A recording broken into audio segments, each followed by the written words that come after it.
Buenas tardes, para este video vamos a continuar con el módulo nuevo que habla de los tipos de comunicación. Vamos a empezar a desglosar justamente esa enorme variedad que tenemos en los estilos de comunicación. Tradicionalmente se han contemplado solamente dos tipos de comunicación, el verbal y el no verbal, pero esa sería solamente una de tantas clasificaciones que pueden existir. También tenemos otros tipos de comunicación, interpersonal, oral, escrita, etcétera, etcétera.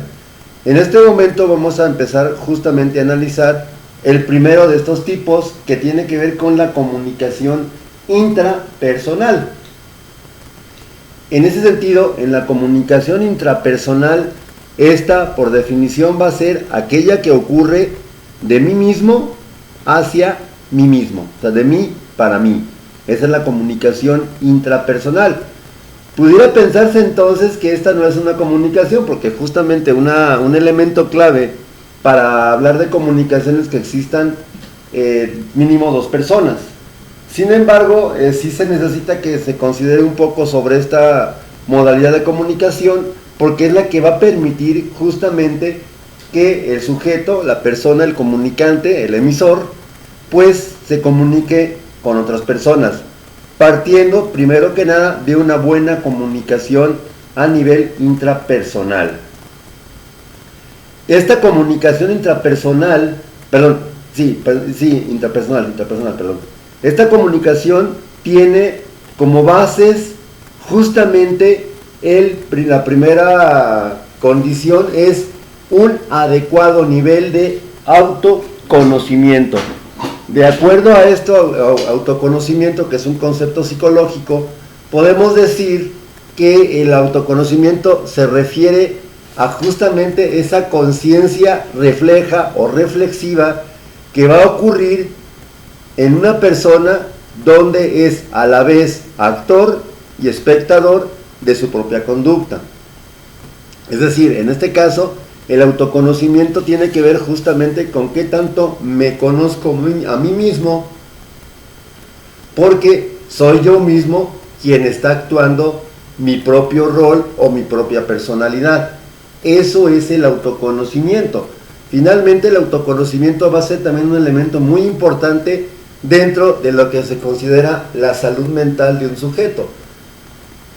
Como se ha comentado en algunos otros videos de este curso, hablamos de que la comunicación suele ser muchas veces argumentada como un elemento causal para ya sea relaciones interpersonales satisfactorias o en su defecto relaciones interpersonales poco o nada satisfactorias. Siguiendo con esta dinámica, entonces finalmente para poder comunicarnos adecuadamente con otras personas, primero que nada requerimos autoconocernos. Bueno, en este caso, ¿qué es lo que ocurre o qué es lo que pasa con la conciencia refleja? Pues básicamente pueden pasar dos cosas. Número uno, ser ágil, fluida y sana, lo cual va a redundar en una buena autoimagen, en un buen autoconcepto y autoestima, lo cual nos va a permitir, como comentaba hace un momento, relacionarnos con otras personas, ya que yo no estoy desviando, por así decirlo, recursos, o no estoy concentrándome en otras cosas, que no sea más que a lo mejor tener ese diálogo abierto con esa otra persona. Y en cambio, también esta conciencia refleja puede ser que sea más bien pesada, torpe o incluso enfermiza, justamente cuando yo mismo no me autoconozco, no tengo un buen nivel de autoconocimiento y algo muy importante, me autodevaloro o no me valoro lo suficientemente, digamos, a nivel cualitativo. En este sentido, cuando hablamos de conciencia refleja, soy yo mismo el propio interlocutor de mí mismo. Eso significa, como comentaba hace un momento, de mí hacia mí. Pero en realidad, ¿qué es lo que pasa con esta tipología de comunicación? Primero que nada, hablaríamos que podemos agruparla en tres grandes apartados. La comunicación somática, es decir, esa comunicación que establece el cuerpo con nuestra conciencia o con nosotros mismos. Esta comunicación somática va a ser la que nos va a permitir, como por así decirlo, verificar si tenemos hambre, si tenemos sueño, si estamos cansados, si estamos aburridos, si algo no va bien con nosotros mismos. Eso es lo que nos permite hacer la comunicación somática. Insistiendo en el punto que esta comunicación de tipo somática generalmente se basa en función de nuestras propias necesidades fisiológicas. Ya el autor, el psicólogo Abraham Maslow, nos habla justamente de una jerarquía de necesidades, que es una teoría pues bastante difundida, bastante conocida. Tal vez en un momento posterior a este video pues se contextualiza, se ejemplifica este modelo de motivación, pero finalmente en un primer momento las necesidades fisiológicas aparecen como un elemento importante para lograr alcanzar eventualmente los niveles superiores de motivación, o en este caso de comunicación.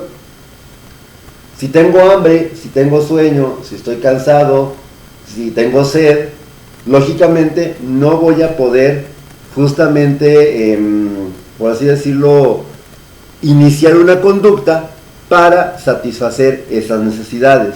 Sin embargo, en el caso de la comunicación somática sería el nivel más básico de comunicación, la comunicación más rudimentaria que podemos establecer con nosotros mismos, siendo nosotros mismos nuestros propios interlocutores. De ahí pasaríamos a revisar lo que es la comunicación de tipo psíquica, que esta tiene que ver justamente con esa necesidad de comunicarnos, de comunicar ya a otras personas. Aquí sí ya se puede argumentar otro elemento más a otra persona, donde comunicamos emociones, sentimientos, deseos, pensamientos o ideas, pero justamente con la finalidad de transferir a otro ese estado emocional interno que llamamos psiquismo humano. ¿Por qué es indispensable esto? Si partimos del ejemplo que decíamos al principio, que la comunicación muchas veces se argumenta como el principal factor de problemas a nivel conyugal, por ejemplo, a nivel laboral y en lo general a nivel relacional, en ese sentido todo empieza justamente con ese poder transmitir información relevante de nuestros propios experiencias internas a otra persona. Lógicamente, algo muy sencillo, y tal vez esto baste para poder contextualizar adecuadamente. Supongamos que es un adolescente que, bueno, igual está en la edad de la punzada, como lo decimos coloquialmente. Supongamos que es un adolescente que pues que le gusta una chava, una compañera de su clase, de su escuela, no sé, del salón, tal vez una amiga. Supongamos que tienen tiempo tratándose, son amigos, y esa amistad es la que justamente ha estrechado o es la que ha creado en parte esos sentimientos de empatía o de simpatía. Si este adolescente tal vez tenga problemas para comunicarse con otras personas, pero en lo básico tiene problemas para comunicar estados emocionales o estados afectivos o ideas o puntos de vista, pues lamentablemente no va a lograr hacer como ese clic necesario para poder relacionarse con otra persona. O sea, básicamente puede pasar mucho tiempo con esa persona sin atreverse, sin animarse a comunicarse abiertamente con él o ella, pues según si es hombre o mujer, pues finalmente no importa si es hombre o mujer, puede ser igual de válido para los hombres y para las mujeres. Aunque en este caso también hablaríamos de la importancia de la cultura, porque finalmente en esta parte de la comunicación psíquica, como implica necesariamente hablar o expresar sentimientos o emociones, tradicionalmente se ha condicionado al hombre a que él no debe de expresar o no debemos de expresar algún tipo de conducta emocional porque pues somos hombres. Y en el caso de la mujer pues es al revés, ¿no? Tiene que expresarlos pues, porque es mujer, ¿no? O sea, en ese sentido, pues qué sencillo sería, básicamente en esta dinámica así puesta, pues tener relaciones interpersonales. Yo soy hombre, no se vale expresar lo que pienso, lo que siento, en cambio una mujer sí puede hacerlo. Obviamente estaríamos en una situación de completa inequidad. Y por último, el último nivel sería la comunicación de tipo social, que esta es justamente la definición, a la que se refiere la definición más clásica de comunicación, entendiendo esta como una transferencia de información. Esta comunicación social es la que desempeñamos justamente cuando tenemos necesidades, ya sea somáticas o psíquicas. Recurrimos justamente a esta comunicación para exteriorizarlas y para justamente hacerlas públicas, y en base a ello pues establecer justamente ese contacto con otro ser humano que pueda satisfacer nuestra necesidad en ese momento. Por eso la importancia de entender estos tres tipos de comunicación: la somática, la psíquica y la social, porque para que una persona se pueda comunicar eficazmente tendría que tener un buen nivel de comunicación en los tres, pero siempre partiendo de la base de la comunicación somática y la comunicación psíquica, para poder justamente pasar de una manera más fluida, más intuitiva, incluso a la comunicación de tipo social. Ahora, un punto importante que pues queremos o que se pretende rescatar de toda esta presentación, de esta intervención en este momento, va a ser justamente destacar la importancia que tiene la personalidad como fuente de una comunicación sana. Le corresponde al psicoanalista por excelencia, Sigmund Freud, padre obviamente del psicoanálisis, justamente proponer tres niveles distintos de donde opera la personalidad. Lo inconsciente, que es aquello que permanece oculto, velado, muchas veces vetado a la conciencia del ser humano. Es inconsciente, en la teoría psicoanalítica, es el que va a permitir que la persona energice su conducta y pueda pues establecer una serie de contactos circunscritos a una situación social. En pocas palabras, el inconsciente, con esas necesidades ocultas, esos deseos fisiológicos, es justamente el responsable de la conducta, de la respuesta somática que damos ante esa necesidad. Ahora, también tendríamos los siguientes dos niveles que tienen que ver con la conciencia: el preconsciente, que es justamente aquella instancia de personalidad donde igual se albergan ciertas conductas, ciertas ideas, ciertos pensamientos, pero que requieren un poco de esfuerzo para llegar al plano de lo consciente. Si no existieran esta instancia del preconsciente, pues prácticamente no podríamos recordar muchos sucesos del pasado, o tampoco podríamos de alguna manera justificar alguna conducta en el presente. Y finalmente el consciente. En este consciente es justamente la definición más clásica como aquello del aquí y el ahora en tiempo real, en el presente. Finalmente somos y hacemos en un mundo real, no en un mundo imaginario, no en un mundo ficticio, y justamente es en esta parte del consciente donde el sujeto, por aquellos impulsos o deseos del inconsciente, va a buscar a través de lo preconsciente, que sería así como los introyectos de los valores, las normas, las costumbres, la moral y la ética, va a buscar satisfacer sus necesidades. Una persona sana es justamente aquella que de alguna manera opera a nivel consciente, pero justamente satisfaciendo o gratificando la parte inconsciente por mecanismos de tipo social que en mayor medida están dados por el preconsciente, Ahora, el paciente neurótico o la personalidad neurótica no va a tener relaciones sanas porque justamente está ignorando las necesidades inconscientes, ya sea reprimiéndolas o por el contrario, le está dando rienda suelta, dejando de lado justamente la parte preconsciente. ¿Y esto en qué va a terminar? En que finalmente una persona neurótica no logre contactar sanamente en el aquí y en el ahora para gratificar o satisfacer sus necesidades, ¿sí?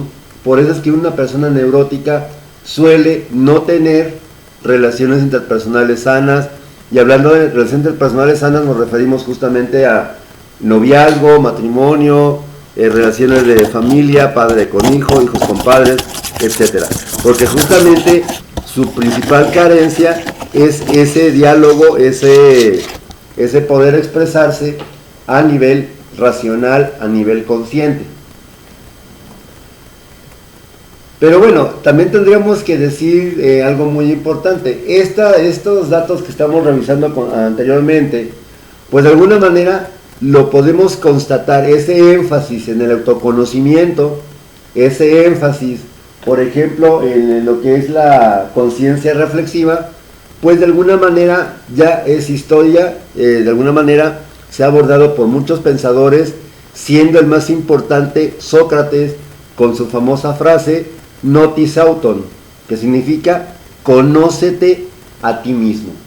Muchas de las religiones orientales parten de esta idea de la importancia que tiene conocerse a sí mismo. Incluso se afirma, una persona que conoce es un maestro, ¿sí? Tiene conocimiento, es conocedor. Una persona que conoce información, datos, historias, costumbres, etc. Pero una persona que se conoce a sí misma, generalmente se le da el rango de sabio. Sabio, por lo tanto, es la persona no tanto que acumula conocimiento informativo, sino la persona que, digamos, a la par con Sócrates, se autoconoce, se conoce a sí mismo. Y en función de esto es capaz de establecer contacto o vínculos duraderos con otras personas. Este es el pensamiento griego, sin embargo algo un poco a lo mejor más contextualizado con nuestra propia cultura, nuestras tradiciones, es los pensamientos de Cervantes de Saavedra, autor del Quijote, justamente en un párrafo de su obra, que es donde se veía esta parte tan importante del autoconocimiento. Le dice Don Quijote a Sancho: has de tener los ojos en quien eres, procurando conocerte a ti mismo, que es el más difícil conocimiento que puede imaginarse. ¿Qué significa esto? Ya don Miguel de Cervantes de Saavedra, autor del Quijote, pues ya hacía hincapié en ese del siglo XVI, XV, por ahí más o menos, de la importancia que tiene el autoconocerse. Incluso le dice Don Quijote, dice Cervantes en La Voz del Quijote, es lo más difícil que se puede imaginar. Pero no por esto caigamos en una cuestión de que, pues como es lo más difícil, ¿para qué lo hago si finalmente no lo voy a poder lograr? Hay que tratar de buscar siempre ese autoconocimiento, porque esa es la base de la comunicación sana con otras personas, pero también de mi propia salud mental. ¿Cuántas veces, por ejemplo, en una relación de pareja, noviazgo, matrimonio, lo que sea, nos callamos justamente cuando queremos o decimos algo que no aceptamos? Nos callamos justamente para no ser la más de todos, para no ser la de emoción, para no complicar más las cosas. Eso significaría que no te conoces, porque la persona que se conoce, la persona sana, lo tendría que manifestar de una manera asertiva, que es otra tipología más de comunicación. La comunicación asertiva, la comunicación agresiva y la comunicación pasivo-agresiva, que justamente en este módulo vamos a revisar todos estos tipos de comunicación. Bien.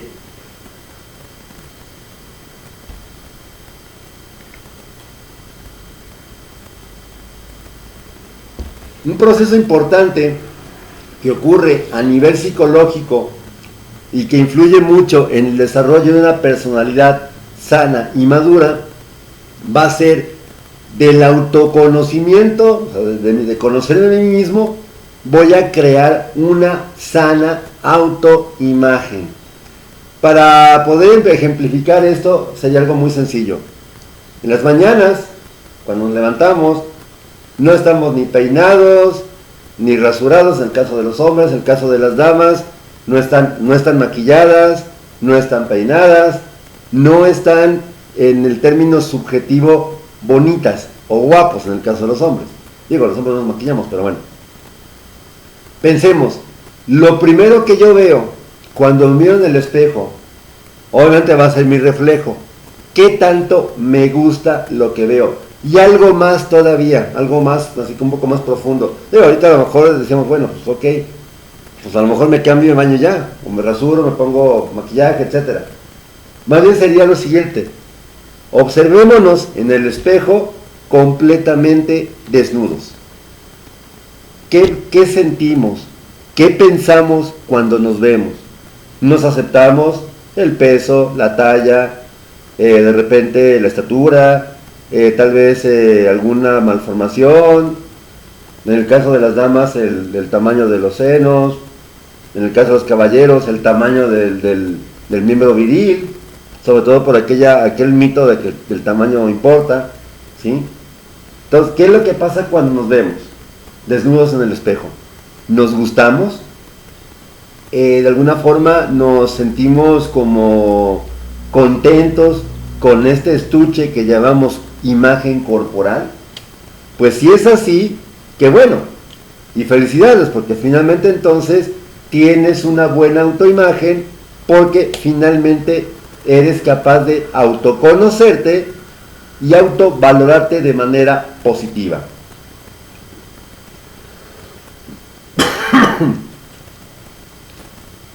Ahora, justamente esta autoimagen, como ahorita lo comentaba, puede ser positiva, estimulante y en equilibrio.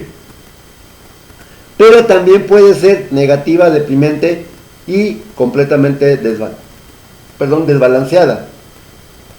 Insisto, nos vemos en el espejo tal cual Dios nos trajo al mundo, desnuditos, así, decía algún niño alguna vez, en pelotas, en cueros. ¿Y qué es lo que vemos? ¿Nos gusta o no nos gusta? Ah, ok, pues sí. Digo, no soy galán de cine, no soy modelo de belleza de tal o cual revista, pero me gusta lo que veo y puedo mejorar tal vez algo. A lo mejor, pues ok, si no me gusta el tamaño de mi cabello, pues, o lo recorto, o bueno, si de repente lo considero muy chiquito, bueno, pues ni modo, un implante, ¿sí? O una peluca en un momento dado. Es decir, la persona que se autovalora positivamente a través de la identidad corporal, justamente va a ser estimulante verse a sí mismo. Y ahora, aquí obviamente sería también tampoco caer en el extremo del narcisismo, que es una patología de la personalidad donde la persona está loca y ciegamente enamorada de sí mismo, que sería como el extremo de esto. En una sana autoimagen que va a permitir autocomunicarme y darme seguridad justamente con otras personas, está esta parte de la imagen corporal que yo acepto y valoro de manera positiva. Sin embargo, si a lo mejor no lo puedo hacer, tendría que yo justamente buscar la manera de recibir algún tipo de proceso, algún tipo de ayuda, justamente para evitar ese desfase entre lo que veo y lo que valoro o percibo, ¿sí? Por eso va a ser importante hablar de la autoimagen y su componente más básico, que es la identidad corporal. Ahora, como hablábamos hace rato, al principio, hablábamos de lo que es la conciencia, de la comunicación somática. Bueno, justamente nuestra conciencia del yo, es decir, nuestra imagen, pasa por un proceso de 5 etapas o 5 fases, donde lo primero va a ser básicamente siempre empezar por lo somático, por lo corporal. Insisto, lo que yo veo en el espejo me gusta, me satisface, y aparte me da placer, me da una satisfacción de ser como soy. ¿Cuántas veces no hemos escuchado justamente en las noticias que fulanita por querer aumentarse, no sé, seno, nariz, glúteos o alguna otra parte del cuerpo, pues lamentablemente se autodeforma o se automutila? Hace unos días estaba viendo justamente videos sobre esta parte, sobre esta idea. Se mencionaba pues de un tipo de esteroide ilegal obviamente, que algunos fisicoculturistas tomaban para desarrollar masa muscular. En concreto era un aceite, nada más no me acuerdo el nombre del aceite, que estas personas, en el afán de alcanzar la musculatura perfecta de acuerdo a su imagen corporal, pues lamentablemente atentaban contra su propia salud y contra su propio físico, inyectándose sobredosis de este aceite directamente en el músculo, y los resultados eran atroces y devastadores. Malformaciones musculares completamente aberrantes que, lejos de ser, digamos, satisfactorias a una tercera persona, pues eran más bien un tanto repulsivas, o por lo menos, para no usar la palabra repulsiva, un tanto inquietantes. Sin embargo, aún así, dentro de esta parte se ejemplificaba el caso de una persona que se mostraba completamente satisfecho por esa nueva forma que adquirió, y paseaba por las calles de Río de Janeiro, en Brasil, con camiseta de resaque, y pues exhibiendo pues estas malformaciones grotescas por haber inyectado este tipo de sustancias en su cuerpo. Aún así, estas personas, bueno, finalmente a lo mejor obviamente no eran muy conscientes del daño físico que estaban haciendo, pero en el sentido de demostrar justamente esta parte de la autoconciencia del yo, y de la buena imagen, o de la imagen positiva de sí mismo, pues de alguna manera pues estaban en sintonía con su propia imagen. Claro está, tendremos que ver qué tanto había una cuestión de trastorno de imagen corporal, que pudiera ser el nombre clínico de esta situación. Y esto va a ser muy, muy presente, por ejemplo, en las adolescentes con trastorno de la alimentación, donde justamente, a pesar de que ya están literalmente en los huesos, ellas se siguen percibiendo como obesas, como con sobrepeso. Y literalmente el problema de eso es que pueden llegar a morirse, a matarse de hambre, a matarse de inanición. Después seguimos con la conciencia de las necesidades fisiológicas, como ya lo hemos comentado hace un momento, pero también tiene mucho que ver en esa satisfacción y gratificación de necesidades fisiológicas emitidas de lo que es la parte corporal, nuestros valores y nuestras actitudes ante tal o cual situación. Es decir, estos valores y estas actitudes van a ser importantes porque van a ser el elemento que va a permitir que yo me reconozca a mí mismo como un ser humano que tiene cierta necesidad, y que por lo tanto va a buscar, en función de esa necesidad, va a buscar una gratificación tal vez en otra persona. Ojo, aquí es una cuestión bastante delicada, sobre todo porque en esa situación de satisfacer mis necesidades personales con otra persona, con otro sujeto, pues se puede llegar a cometer algún tipo de situación pues no muy favorable para la persona.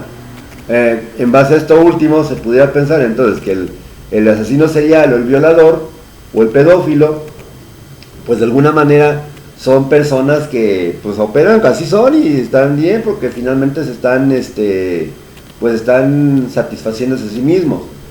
En ese sentido, hace unos días también me di cuenta que había como una iniciativa de algunos grupos en internet, redes sociales, principalmente grupos de Facebook, que intentaban derogar la pedofilia como un trastorno mental.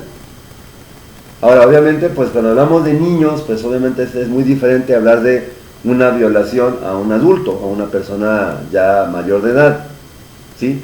Ciertamente la persona que sufre violación, la mujer que sufre violación, siendo mayor de 18 años, bueno, pues es algo, una situación lamentablemente violenta y dramática, pero y obviamente que no es deseable para nadie, pero pensemos esto cuando se trata de niños.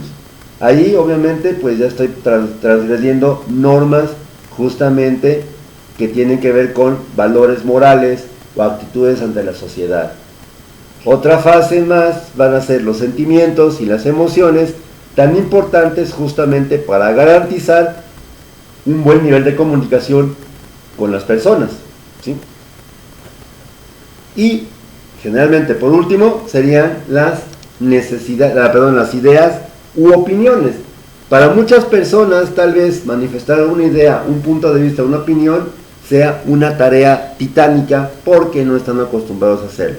Entonces tendríamos que considerar justamente esta situación y pues por ello de alguna manera buscar la forma de también transmitir no nada más lo que yo siento en el sentido del sentido fisiológico o necesidades, mis valores, mis emociones y sentimientos, sino también lo que yo pienso.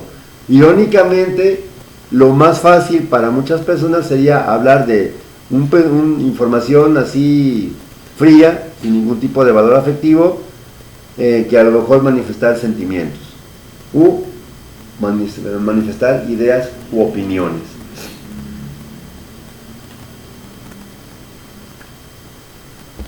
Como lo hemos dicho previamente, una parte importante de la comunicación entonces va a ser la comunicación interpersonal, va a ser, o intrapersonal, perdón, va a ser la aceptación de mí mismo en función de mi conciencia reflexiva y también mi valoración.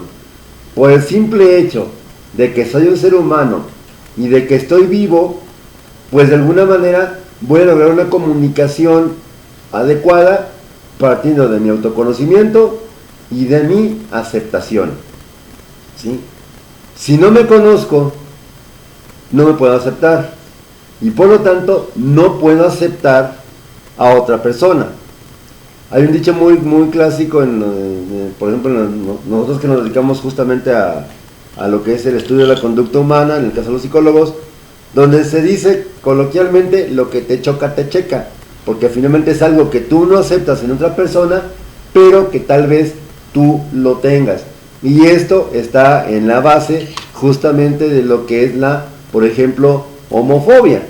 Personas que a lo mejor de alguna manera no han aceptado su condición, su estatus, su orientación sexual y pues viven reprimidos justamente pues, reprimiendo esta preferencia, que es muy diferente a la pedofilia lógicamente, pero justamente no logran comunicarse adecuadamente consigo mismos. Y de entrada podemos revisar tal vez expedientes de personas que tienen problemas con la orientación, que a lo mejor tienen problemas para aceptarlo y sufren mucho en sus interrelaciones personales, en sus relaciones con otras personas, porque de entrada, lógicamente, no se aceptan a sí mismos como lo que son. Ahora, pudiera pensarse también que con esto último, pues estoy haciendo como una apología para hablar de lo que es lesbianismo y homosexualidad. Yo pienso en ese sentido, en ese punto de vista, que es una cuestión de preferencia. Si en esta preferencia yo no daño a nadie, bueno, y aparte es completamente consensuado y con pleno conocimiento por ambos lados, pues adelante.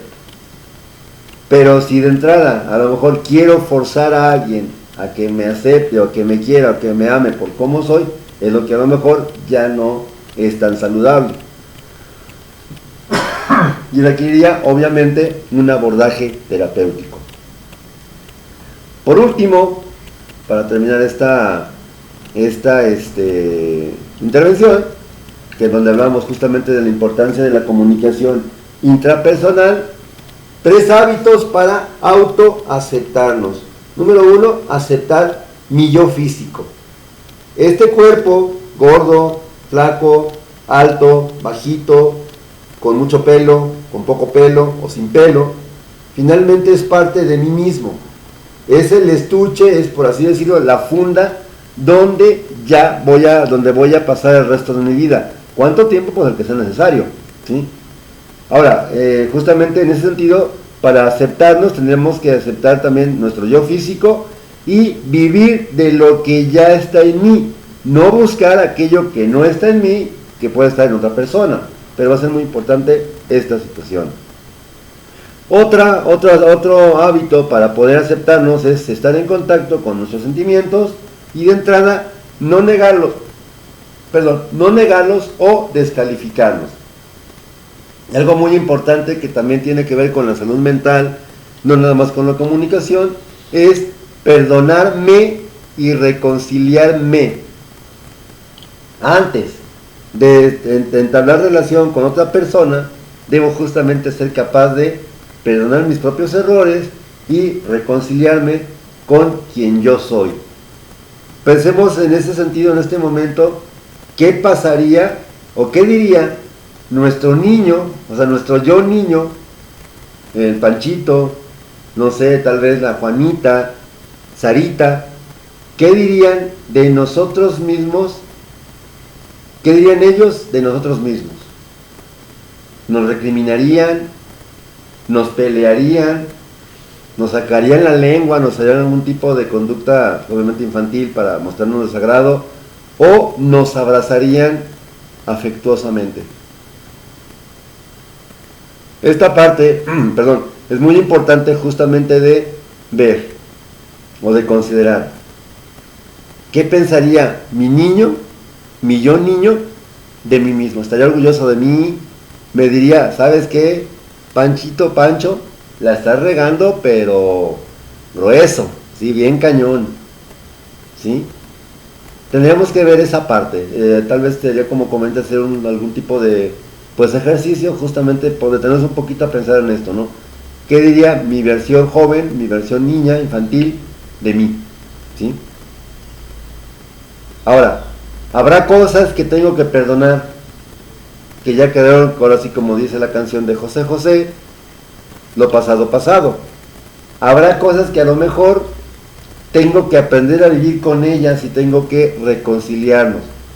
Por ejemplo, en las personas que tienen algún tipo de discapacidad o que han sufrido cáncer, y que esto obviamente pues acaba por afectar la fisionomía, la apariencia física, sobre todo cuando ya están en etapas terminales, cuando se cae el cabello del cuerpo, pues qué tanto se acepta una persona con cáncer, ¿no?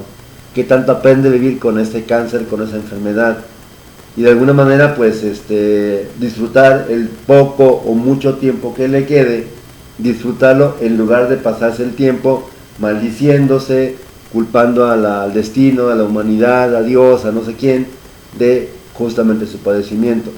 Entonces esta parte va a ser muy importante. Y lógicamente una persona enojada, una persona crónicamente deprimida, pues como decíamos anteriormente, el neurótico no tiene relaciones sanas, no va a poder disfrutar de una buena comunicación, de una buena charla con un ser querido, porque está ocupado, su mente está ocupado en tratar de cambiar algo que tal vez no vaya a cambiar o que no se pueda cambiar tan fácilmente.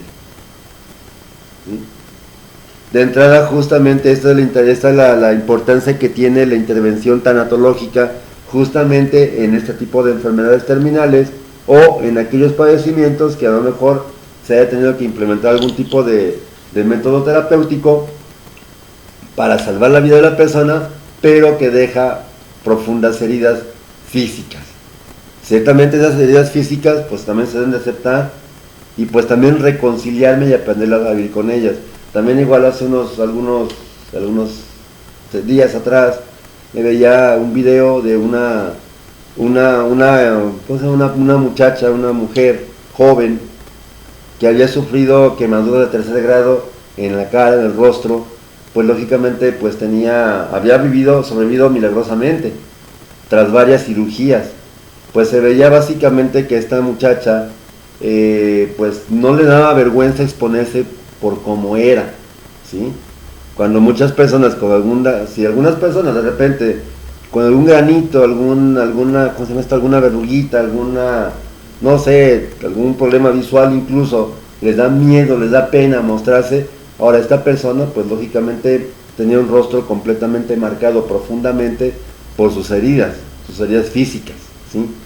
Pero esta persona también logró reconciliarse, logró perdonarse, aunque no fue su culpa, porque hasta donde se dijo la información, el accidente había ocurrido pues, en la niñez, no fue su culpa así tal cual, pero eso es lo peor del caso, que a veces nos echamos la culpa de lo que no somos obviamente culpables. Y finalmente pasó por un proceso de maquillaje, donde pues justamente para estar en sintonía con esa idea de estar en paz consigo mismo, pues también quería pues recuperar un poco de esa belleza que perdió.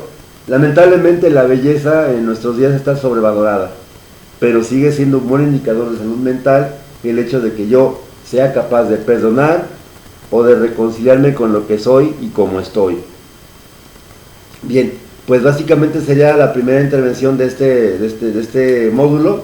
Espero que de alguna manera se haya contribuido un poco a entender lo que es la comunicación intrapersonal como elemento clave para poder relacionarme con otros sujetos, con otros seres humanos. Por mi parte es todo, le agradezco la atención prestada a este video. Cualquier duda, sugerencia o comentario, pues tome sus órdenes por las modalidades ya conocidas. Entonces, que pase feliz fin de semana y excelentes tardes. Nos vemos la próxima semana.